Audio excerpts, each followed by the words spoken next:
स्वागत है आप सबका आपके अपने चैनल स्टडी विद प्रदीप पे। दोस्तों जैसा कि आप जानते हैं हम लोग जीआईसी और आरओ के लिए सामान्य विज्ञान पढ़ रहे हैं। सामान्य विज्ञान में हम लोगों ने अभी तक जो पढ़ लिया था, कार्बोहाइड्रेट पढ़ लिया है, विटामिन पढ़ लिया, कार्बोहाइड्रेट पढ़ लिया, प्रोटीन पढ़ लिया, वसा पढ़ लिया है। आज हम लोग विटामिन का सेशन करने जा रहे हैं। इसके बाद हम लोग पढ़ेंगे खनिज मिनरल, और खनिज मिनरल के बाद यह पोषक तत्वों की एक श्रृंखला आपकी पूरी खत्म हो जाती है, जहां से बहुत सारे प्रश्न पूछे जाते हैं। फिर बचता है इनका प्रैक्टिस पेपर, तो प्रैक्टिस पेपर आपके कराए जाएंगे। उसके बाद आगे जब बढ़ेंगे तो हम लोग इसके बाद शुरू करने वाले हैं मानव का फिजियोलॉजी, यानी मानव के जो तंत्र होते हैं, डाइजेस्टिव सिस्टम, रिस्पायरेटरी सिस्टम, ठीक है। तो वहां शुरू करेंगे। वो सब खत्म होने के बाद फिर वर्गीकरण पढ़ेंगे। वर्गीकरण का खत्म होने के बाद प्लांट के बारे में पढ़ेंगे। प्लांट के बारे में खत्म होने के बाद केमिस्ट्री, फिर फिजिक्स। इतना सब कर लेने के बाद साइंस से आने वाले जो आपके प्रश्न होते हैं, आरओ में लगभग 20 से 22 और जीआईसी में आपके 5 से 7 प्रश्न जो होंगे वो इसी में से मिलेंगे। फिर प्रैक्टिस पेपर कर लेंगे। यदि आप किसी कारणवश इस वीडियो को नहीं देख पाते हैं तो आप पॉइंटेड वाली क्लास जरूर देखा करिए, जो वन लाइनर क्लास होती है। उसमें सारी चीजों का समाहार होता है। जो चीजें हैं यहाँ पे सबका समाहार है। यहाँ पे बस उन चीजों को थोड़ा सा संक्षेप में करके उन्हें समझाने का प्रयास किया जाता है, ठीक है। तो आप उसे जरूर देखा करिए। इसको भी देखिए, इसको देखेंगे तो आपकी समझ विकसित होगी। लेकिन अगर टाइम की प्रॉब्लम की वजह से आपको कोई दिक्कत हो रही है तो आप वन लाइनर की जरूर देख के जाइए, जहां से आपका पूरा कोर्स कवर होने वाला है, ठीक है। चलें आगे बढ़े। तो आज हम लोग पढ़ने वाले विटामिन। विटामिन की खोज देखिए, आपके जो छोटी बुक पढ़ते हैं, वन लाइनर बुक पढ़ते हैं, हमने वन लाइनर वाले वीडियो में बताया था, तो वहां पे लिखा रहता है 1911 ईस्वी में फंक नामक वैज्ञानिक ने विटामिन का नाम दिया। वहां पे एक चीज लिखा है, नाम दिया, ठीक है। लाइन देखेंगे तो आपको मिल जाएगा। आप प्रश्न यहीं से गलत होता है। प्रश्न हमसे पूछा जाएगा कि विटामिन की खोज किसने की, और हम तुरंत लगा देते हैं किसका नाम, फंक का, और हमारा प्रश्न क्या हो जाता है, गलत हो जाता है। विटामिन की खोज किसने की थी, तो एन.आई. लूनिन ने की थी। किसने, एन.आई. लूनिन ने की थी। किसने, एन.आई. लूनिन ने। कब की थी, 1881 ईस्वी में। किसने की थी, 1881 ईस्वी में। एन.आई. लूनिन ने 1881 ईस्वी में विटामिन की खोज की थी। उस समय विटामिन को नाम देने का काम, विटामिन को विटामिन नाम देने का काम, जैसे आपका कोई नाम है, जैसे मान लीजिए मेरा नाम प्रदीप है, तो प्रदीप का नाम, प्रदीप देने का नाम किसने किया, तो कोई ना कोई पहली बार हमारा नाम प्रदीप बुलाया होगा, तो वहां से हमारा नाम प्रदीप पड़ा। वही सेम कंडीशन इसकी है। विटामिन को सबसे पहले किसने विटामिन कहा, तो किसने कहा था, सी फंक ने कहा था। कब कहा था, 1911 में। लेकिन विटामिन की खोज किसने की थी, 1881 ईस्वी में, एन.आई. लूनिन ने। ये प्रश्न आपको कंफ्यूज कर सकता है, इसलिए इसे जरूर याद रखिएगा। चले आगे बढ़े। अब विटामिन 2 प्रकार की होती है। कितने प्रकार की होती हैं, 2 प्रकार की। एक पानी में घुल जाती है, यानी जल में विलीन, और दूसरा होता है वसा में विलीन। ऐसी विटामिन जिसे हम पानी में डालें और पानी में जाकर के घुल जाए, मिल जाए, उसमें पता ना चले, ऐसी विटामिन को हम क्या कहते हैं, पानी में घुले या जल में विले विटामिन। और जो पानी में ना घुले, वसा में घुले, उसे क्या कहते हैं, वसा में घुलने वाली विटामिन, ठीक। अब जल में घुलने वाली विटामिन हमारी 2 हैं, विटामिन बी और विटामिन सी। विटामिन बी को बी कॉम्प्लेक्स कहा जाता है। विटामिन बी को क्या कहते हैं, बी कॉम्प्लेक्स कहते हैं। आप देख रहे हैं vitamin B1, B2, B3, B5, B6, B9, B12, ठीक। तो विटामिन बी में बहुत सारी विटामिन होती हैं, अतः इसे क्या कहते हैं, बी कॉम्प्लेक्स कहते हैं। आप अलग अलग नाम से मार्केट में देखे होंगे, टॉनिक वगैरह में, या सप्लीमेंट के जो टेबलेट आते हैं, कैप्सूल आते हैं, तो उसमें आपने देखा होगा बी कॉम्प्लेक्स लिखा रहता है। टॉनिक पे ऊपर आते हैं फॉलिक एसिड है, ठीक है, उसके बाद लाइपोप्रोटीन है, फिर उसके बाद नीचे जाएंगे तो वहां पे लिखा रहता है, क्या लिखा रहता है, जल्दी बता दी, विटामिन बी कॉम्प्लेक्स है। उसके बाद फिर लिख देते हैं साइनोकोबालामिन है, ठीक, अलग अलग आयरन है। तो ऐसे ऐसे इंग्रेडिएंट लिखे रहते हैं टॉनिक पे, या जो मल्टीविटामिन टेबलेट होते हैं उस पे। तो बी कॉम्प्लेक्स होता है, ठीक, उसमें बहुत सारी विटामिन है, इसलिए उसको क्या कहते हैं, बी कॉम्प्लेक्स कहते हैं। ये जब पानी में डाले जाते हैं तो पानी में घुल जाते हैं, ठीक, पानी में डाले जाते हैं तो पानी में घुल जाते हैं। जैसे अब विटामिन बी को तो आप चावल धुलते हैं तो चावल का जो पानी निकलता है उसमें विटामिन बी का घुला हुआ रूप होता है, तो उसे तो आप नॉर्मली नहीं देख सकते। लेकिन विटामिन सी को आप नॉर्मली देखें, इसका रासायनिक नाम होता है एस्कॉर्बिक एसिड, अभी बताएंगे हम आपको। तो इसे क्या करते हैं, जैसे नींबू है, संतरा है, मौसमी है, ठीक है, इसे जब आप पानी में, या आंवला है, ठीक, इसे जब पानी में निचोड़ते हैं, तो आंवला तो निचोड़ नहीं सकते, उसको डालते हैं तो उसका कलर चेंज होने लगता है। आप देखे होंगे खट्टा भी हो जाता पानी। तो नींबू को जब निचोड़ते हैं तो नींबू निचोड़ने के बाद क्या होता है, पानी में घुल जाता है। देखिए ये पानी और नींबू का दोनों का जो अलग अलग तत्व है, एक में घुल करके मिल जाता है, विलेय पदार्थ है, पता ही नहीं चलता कि नींबू कहाँ है, पानी कहाँ है, ठीक। जैसे दूध में पानी डालते हैं, घुल जाता, पता नहीं चलता। उसी प्रकार से नींबू पानी घुल जाता है और उसके बारे में हमको पता नहीं चलता। अब जब पता नहीं चलता है तो ये पानी क्या काम करता है, ये कैसे तत्व हो जाता है, जल में घुलनशील विटामिन हो जाती है। क्लियर है? जल में घुलनशील विटामिन कौन कौन से, विटामिन बी, विटामिन सी। प्रश्न बड़े सूक्ष्म पूछे जाते हैं, कभी कभी ऐसे पूछ लिया जाता है कि आप बताइए निम्न में से कौन सी ऐसी विटामिन है जो जल में विलेय है, ठीक, या जल में अविलेय है। वहां पे विलेय और अविलेय में दो कंफ्यूजन होते हैं। विलेय मतलब जो घुल चुका है, अविलेय मतलब जो पानी में नहीं घुलेगा। वहां पे इस बात को ध्यान देना जरूरी होता है।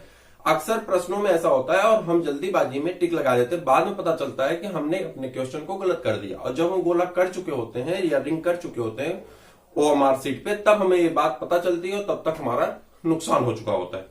तो इसे थोड़ा सा कंसंट्रेशन वहां बनाना जरूरी होता है। तो यहां पे अगर विटामिन बी की बात करें तो विटामिन बी और विटामिन सी कहां पे घुलेंगे, जल में विलेय विटामिन है। याद रहेगा, जल में विलेय विटामिन कौन है, बी और सी। और जब जाएंगे यहां पे उसके बाद जितनी बची है, जैसे कि vitamin A, vitamin D, vitamin E, vitamin के, ये 4 विटामिन जो हैं वो किस में घुलती हैं, वसा में घुलती हैं। किस में घुलती हैं, वसा में घुल जाती हैं। कौन कौन से, vitamin A, vitamin D, vitamin E, vitamin के, 4 विटामिन जो हैं ये वसा में घुलनशील विटामिन है। प्रश्न के प्रारूप यहां सोच सकते हैं। पहला प्रश्न आपका यहां से बन सकता है कि विटामिन की खोज किसने की, एन.आई. लूनिन ने की। मैं स्पष्ट रूप से बता दूं, जो आपकी पॉइंटेड बुक है उस पॉइंटेड बुक में इसकी बात नहीं की गई है, वहां पे इसकी बात की गई विटामिन का नाम किसने दिया, सी फंक ने दिया था। ठीक है, तो इसलिए कंफ्यूज मत होइएगा। विटामिन की खोज ए आपका किसने किया है, एन.आई. लूनिन ने, और विटामिन को विटामिन नाम किसने दिया था, सी फंक ने दिया था। पहला क्वेश्चन आपका कन्फर्म हुआ। दूसरा क्वेश्चन पूछा जाता है कि जल में घुलनशील विटामिन कौन है, विटामिन बी और सी है।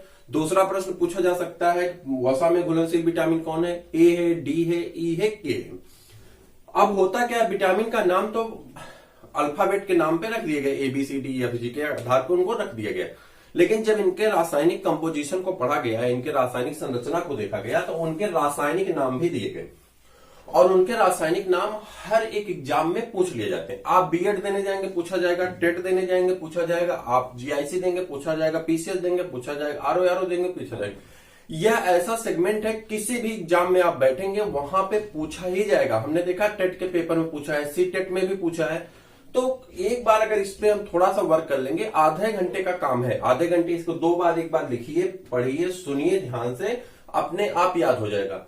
बात आती है यहाँ पे विटामिन किस में मिलते हैं। बहुत रेयर विटामिन को पूछा जाता है कि इसके स्रोत क्या है, बहुत रेयर, ज्यादा नहीं पूछा जाता। ज्यादा रासायनिक नाम से, खोज से, ठीक, विलेयता के आधार पे और रोग से, यहीं से पूछा जाता है। इनको थोड़ी देर वर्क कर लेंगे तो आपका क्या होगा, अपने आप कंफर्म होता चला जाता है। चलिए पहले पे चलते हैं। विटामिन बी कॉम्प्लेक्स पढ़ते हैं। जल में घुलनशील विटामिन है, ऊपर लिखा गया जल में घुलनशील विटामिन है। जब जल में घुलनशील है तो आप जानते हैं पानी में विलेय है, तो इसमें विटामिन बी कॉम्प्लेक्स को सबको पहले देख लेते हैं। इसका नाम रासायनिक याद करना अति आवश्यक इसलिए है कि एग्जाम में पूछा जाता है।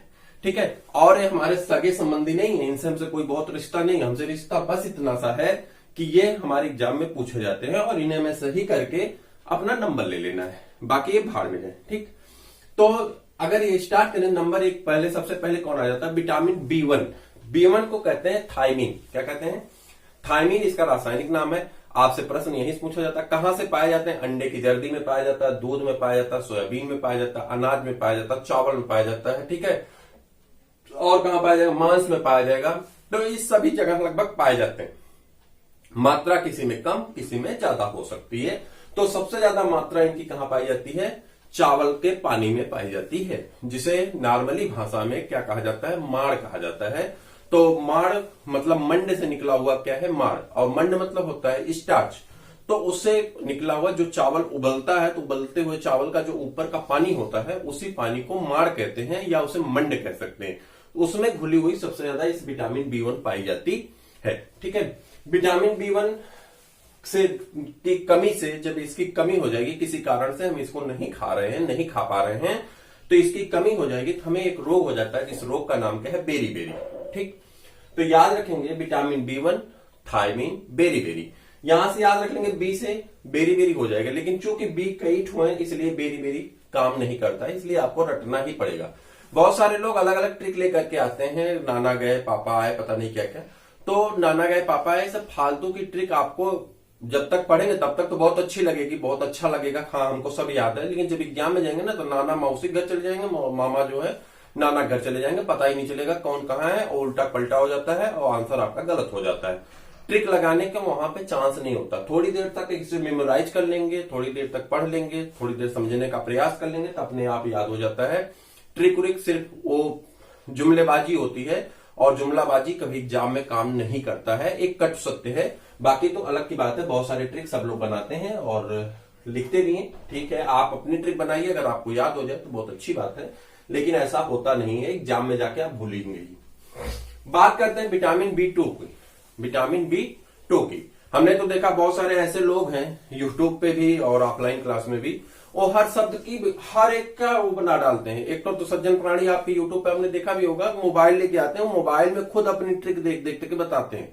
यानी जिसको खुद की ट्रिक का नहीं पता है वो दूसरे को क्या याद कराएगा। ठीक, अपनी ट्रिक को मोबाइल में बनाए रहते हैं, वहां से देख देख के बताते हैं, आपने देखा भी होगा, अच्छा चैनल है।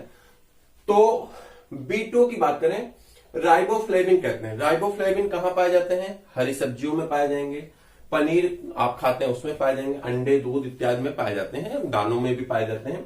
नाम से रोग कौन होता है, इसकी कमी से रोग कौन होता है, उसे याद रखना है। किलोसिस नामक रोग हो जाता है। कौन सा रोग हो जाता है? किलोसिस नामक रोग हो जाता है। देखिए, आपसे एक कभी नहीं पूछा जाएगा कि इस रोग का सिम्टम क्या होता है। सिम्टम, डिजीज या प्रिवेंशन, ये सारी चीजें उससे नहीं पूछी जाएंगी। जब हम लोग पीएचडी की क्लास करेंगे वहां पे विटामिन पढ़ेंगे, जो लोग बायो वाले हैं, तो जब हम लोग पीएचडी की क्लास में वहां विटामिन पढ़ेंगे तो वहां हमको ये पढ़ना पड़ेगा कि बेरी बेरी रोग का सिम्टम क्या होता है, केलोसिस का सिम्टम क्या होता है। यहां पे इन चीजों को अगर हम ब्रॉड करेंगे तो आप भी कंफ्यूज होंगे, हम भी कंफ्यूज होंगे, ना हम उस चीज को समझा पाएंगे जो आपके जीएस में आएगा, और ना हम खुद समझ पाएंगे, क्योंकि वो प्रॉब्लम खड़ी हो जाएगी। इतने बड़े रोग तो ये विटामिन कई दिनों तक चलेगा, तो फिर आपके लिए भी प्रॉब्लम होगी। इसलिए डायरेक्ट यहां पे नाम याद करिए, सिम्टम कभी नहीं पूछा गया, ना ही पूछा जाएगा। आप लिख के रख लीजिए, नहीं पूछा जाएगा।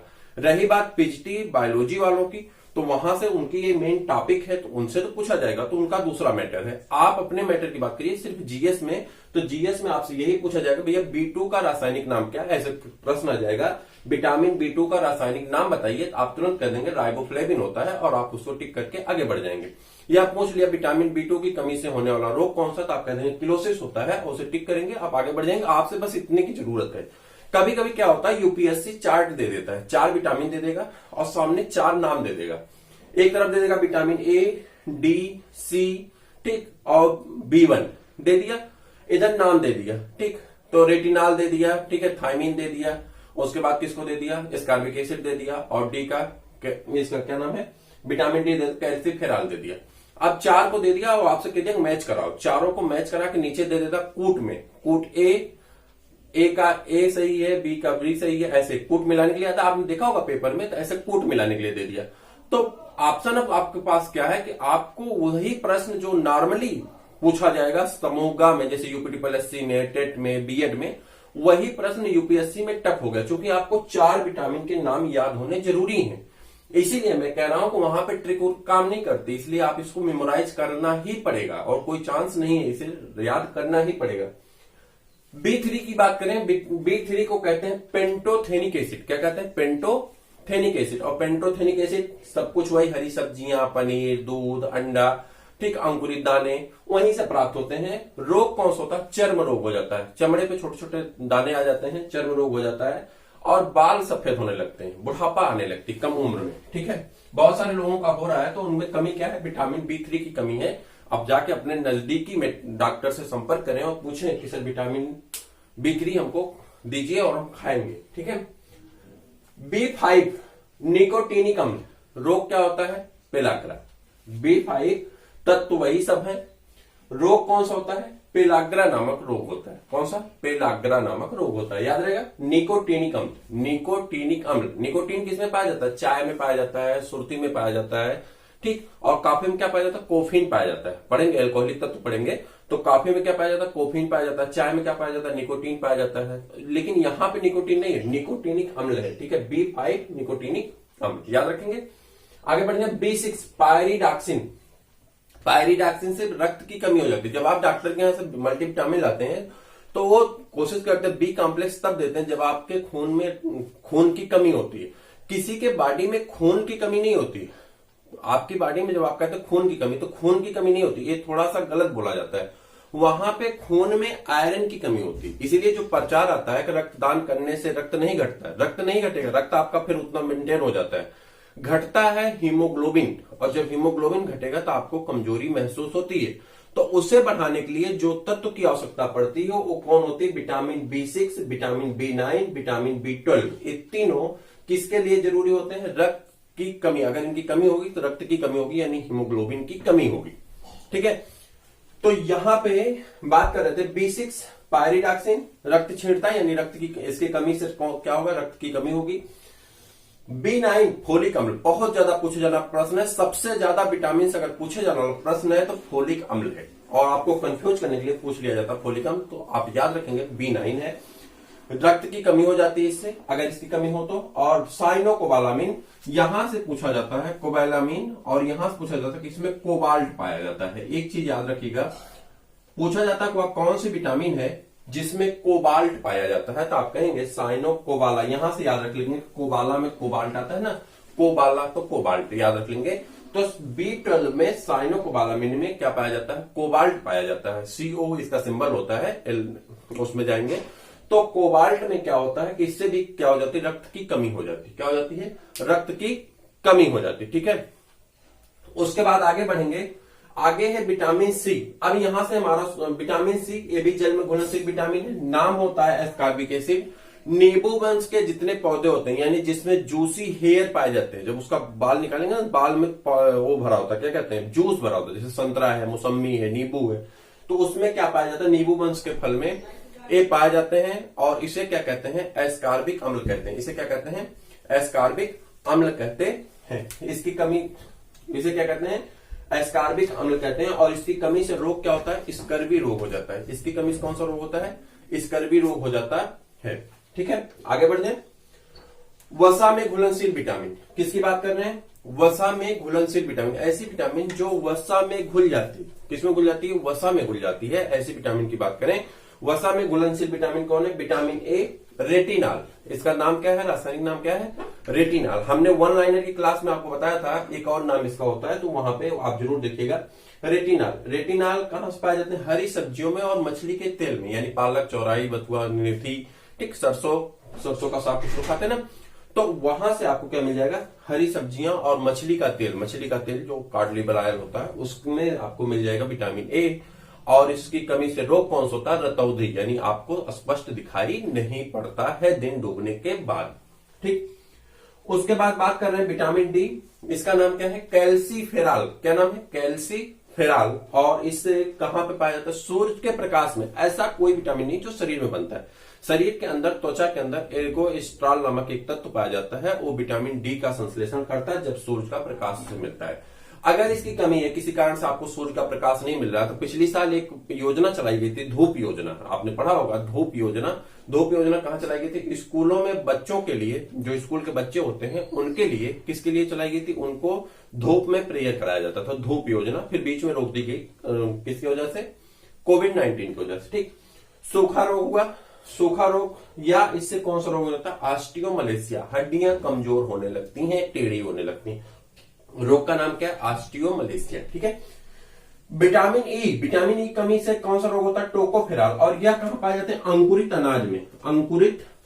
अंकुरित अनाज में, यानी गेहूं, चावल, जो आप खाते हैं, ये अंकुरित करा खाना, चना अंकुरित करा खाइए, मटर अंकुरित करा खाइए, बिकता भी है रोड पे। ठीक, तो अंकुरित अनाज में पाई जाती है विटामिन ई, और इससे जनन क्षमता की कमी होती है। अगर इसकी कमी है तो आपकी जनन क्षमता यानी फर्टिलिटी डाउन हो जाती है, और फर्टिलिटी डाउन होगी तो आप में स्पर्म का फॉर्मेशन कम हो सकता है, और फीमेल जो होती हैं वो हो सकता है कि प्रेगनेंसी ना हो। तो इसके लिए आप क्या करेंगे? अंकुरित अनाज को खाना पड़ता है। ठीक है, आगे बढ़ते हैं। विटामिन के, नेफ्थेक्विनोन कहते हैं इसे, नेफ्थेक्विनोन। और इससे क्या होता है? रक्त का थक्का जमता, प्रोथ्राम्बिन बनाता है, रक्त का थक्का जमता। जब हम लोग रक्त पढ़ेंगे तो रक्त में पढ़ेंगे कि रक्त का थक्का कैसे जमता, कौन कौन से फैक्टर होते हैं, वहां पे आएगा, बताएंगे।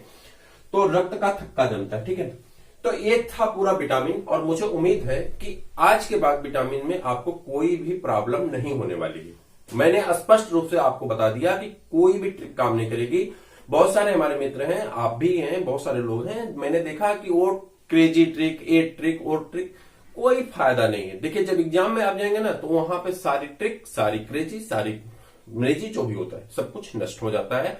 काम करता है सिर्फ और सिर्फ आपके अंदर ज्ञान जो होता है। तो अपने अंदर ज्ञान को बूस्ट करने के लिए आपको क्या करना है, इसे मेमोराइज करना है। आपके पास जितनी बुक होंगी सब में ये चीजें लिखी गई हैं, वहां से आप उठाइए, उन्हें पढ़िए, उन्हें मेमोराइज करिए, एक बार रिवीजन करिए, 2 बार करिए, 3 बार करिए, इसे याद कर लीजिए। हर एक एग्जाम में आएगा और एक प्रश्न विटामिन से पक्का है। कोई भी एग्जाम आप देने जाएंगे एक प्रश्न विटामिन से पक्का है, देख लीजिएगा। तो इसे याद कर लेंगे तो आपको हर एक एग्जाम में लाभ होगा। यहीं पे आज हम विदा लेंगे, फिर मिलते हैं किसी और वीडियो में। तब तक के लिए इजाजत दीजिए, नमस्कार।